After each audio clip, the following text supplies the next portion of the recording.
Bibisitahin ko yung mga lupain ko sa Manila. Ito yung pamana sa akin. What is up, guys?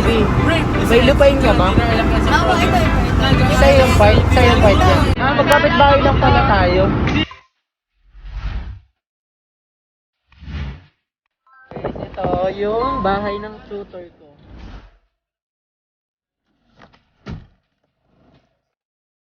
Ayun guys, balik ka pa.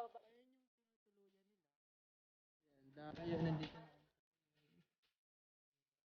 Ginagawa ko talaga. Nasa loob na kami ng bahay, ay ng sasakyan.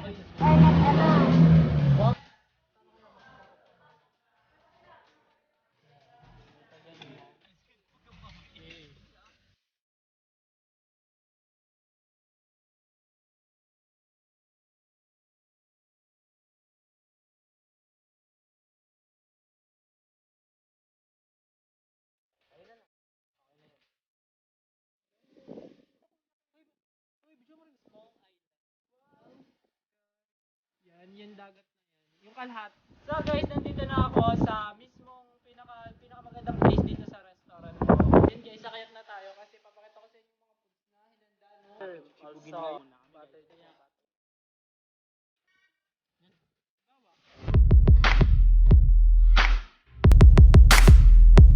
Hi guys, John Mark Perez again at your screen. For today's vlog, di ko rin alam kung anong mangyayari sa vlog na to. Pero pinaka-focus ko, bibisitahin ko yung mga lupain ko sa Manila. And I'm with Kuya Kim. What's up? Meron ka na dapat abangan sa Team Revis. Isang magkakaroon ng content wars ng Team Revis. Make sure to subscribe to my YouTube channel. Ay, si Bibi. Bibi. Yeah. Mahangin po dito sa Mars. Sa Mars. So ako na kami bibisitahin, which is natatanaw ko na naman yung isa kong lupain. At dito na kami sa Expressway. Expressway ito ba? Not sure kung ito nga, kasi nalilito na rin ako sa mga lupain ko eh. Guys, and panoorin nyo to kasi super healthy nito. And sa dulo ng vlog na to, syempre may shoutout. So, gusto nyo pa shoutout, comment nyo lang, lupain, ganyan. Para may code tayo. Ito yung pamana sa akin. Tataniman ko sana siya ng mais. Kaso naisip ko, mayroon ko na lang sa gobyerno. Kasi ano eh, pero madadaanan. Makaawain ako rin kapag. What's up, guys? Bibi, may lupain ka ba? Ito. Sa'yo yung part? Sa'yo yung part yan? Magkapit bahay lang pala tayo. Kaya pinataniman lang ng mga puno para pag dumadaan yung tao sa expressway, maganda naman Oo, tingnan. para Kung makikita ano na yun? amin. Kim, ikaw ba may lupain ka? Wala pa dito. Wala pa. Mamaya yung bahay ko, guys. Nasa Laguna pa kasi wala pa dito. Ito kasi akin lang to eh. Asa yan? Ito kay TV daw, yun sa'yo, nandun pa. Ito mismo daan natin. Ito mismo. Diba, may lupain pa din ako sa Mindoro kaso kasi sira yung helicopter namin. So, yun guys. Nandito kami sa kalagitnaan ng aming lupain. Ngayon ko lang napansin, dami na rin palang puno dito, no? Sasabihin ko pala si mama na patabasan kasi naiinis lang ako sa puno ngayon. Ang dami. Alam mo, masaya ka na. Tangina ko, inaga mo sa akin si Kate. Hindi naman ako sa nagyayabang pero, 'di ba? Ang sarap lang maka-inspire kapag, diba, sasabihin ko sa inyo yung mga lupain ko. So, syempre, dun pa lang may inspire na kayo kasi, ay, School GM, dahil pa lang lupain ito. Ganun. So, sana ma-inspire din kayo dun.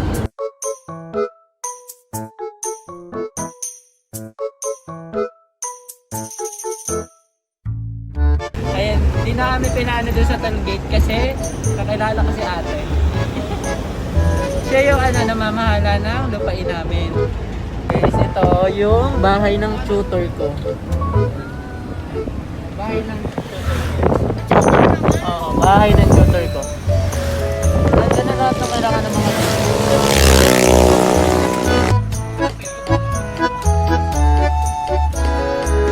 yan na-check pa ng boy. Yung Sa channel ko. Charot. So, yung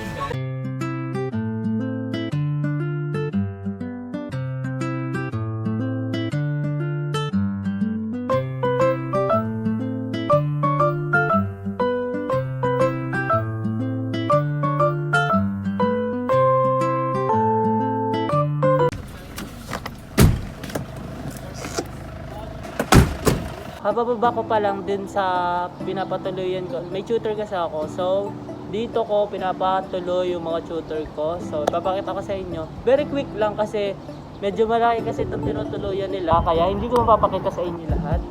So, una, nandito tayo sa hotel nila kasi dun yung studies areas nila, yung mga pinakita ko sa inyo kanina. Then, ito naman yung dito sila natutulog. Tapos, magko-call na lang ako if ever na gusto ko silang papuntahin dun sa mismo kong bahay. So, okay, pakita ko na sa inyo. Ayan yung tinutuluyan nila. Ayan, the Live Hotel Residence. Ito naman yung studies areas nila nasa unahan. So, ayun, pag may mga lang sila gustong malaman, punta lang sila dyan, mag-aaral. Ngayon, papasok tayo dun sa kanilang tinutuluyan sa The Live Hotel Residence. Di ba ang angas?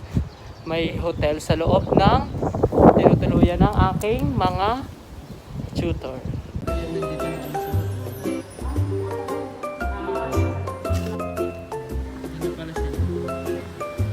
Pinagawa ko talaga yan, customize para sa mga tutor ko. 10 kasi yung tutor ko, so para hindi sila magagawa.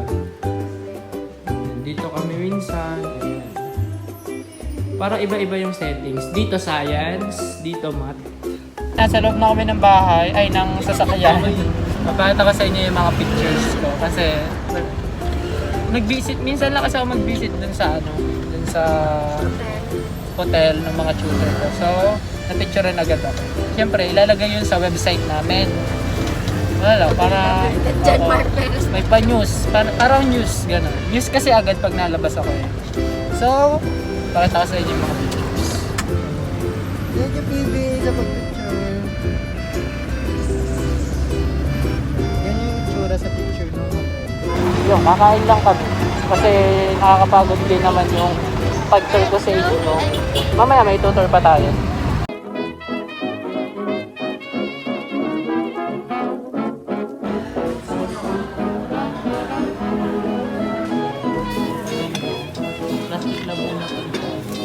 Dito na yung pagkain. Wala, in-update ko lang tayo kasi gusto ko lang i-share sa inyo yung journey ko.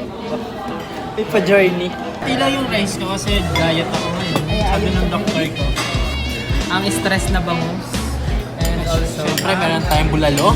Ang asawa ni bulala. Bulala. Ayun, nagpatigil ako kasi parang ang sarap ko yung anong tawag dito? Buko juice. Buko. Guys, buko juice daw to. Coconut.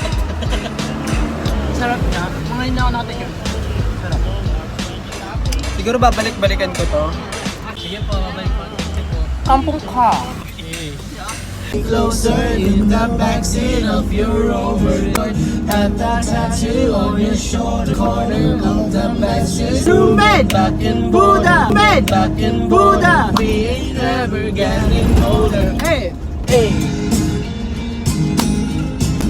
hey. We ain't ever getting.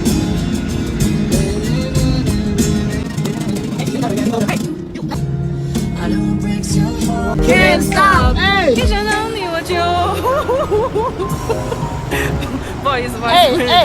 Hey! Kabong ka! Say hi! Shoutout sa inyo! Kabong ka! Mula na ho, Yakim. Diretso pa din. Diretso pa tayo! One weekend we let the story begin. We're going out on our first day.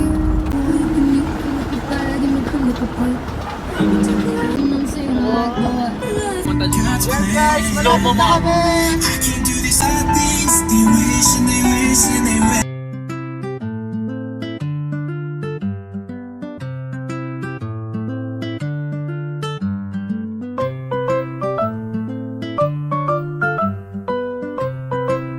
Subscribe nyo ako para makita yung travel Pati ang Revi, syempre. Revis Farm Check lang, nyo lahat ng sakal nandun lang. sa YouTube. Ay, nasa description. Guys, ipapakita ko naman sa inyo yung isa ko pong beach na hindi ko talaga sa inyo sinasabi na ako po ay meron ng sariling beach and ito na. Kasi ano lang ako natutuwa ko sa sarili ko. Kasi sa age kong to, meron na agad ganito, diba? Na nakapagpatayo na agad ng ganitong mga kalaking island, ganyan, and mga restaurants. Restaurants ko to. Yung baga 30% ng mga kinikita ko dito ako kinukuha. So, ang pangalan niya ay Silangang Nayon.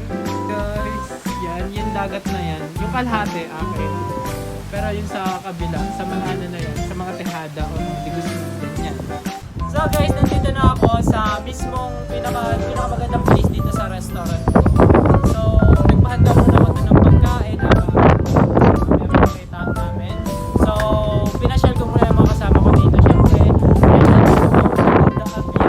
ambience. And guys, itong yung ano, sa mga digusman na yan at saka sa mga tihada, yung hap sa mga peres lang din. So, yun guys, sakayat na tayo kasi papakita ko sa inyo yung mga foods na hinanda nung ano namin dito, kitchen? Kalawit ng aming chef. So, una syempre rice. Rice lang pinahanda ko sa kanila kasi dito mo kami sa biyahe, kita niyo naman. And ano lang kami, nag-stop over sa my roast and grease. And buttered. And ito is shrimp. Ito na yung shrimp pala.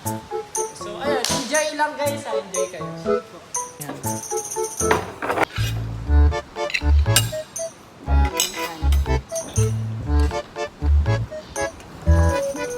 Pag mahirap, manggagaya lang tayo.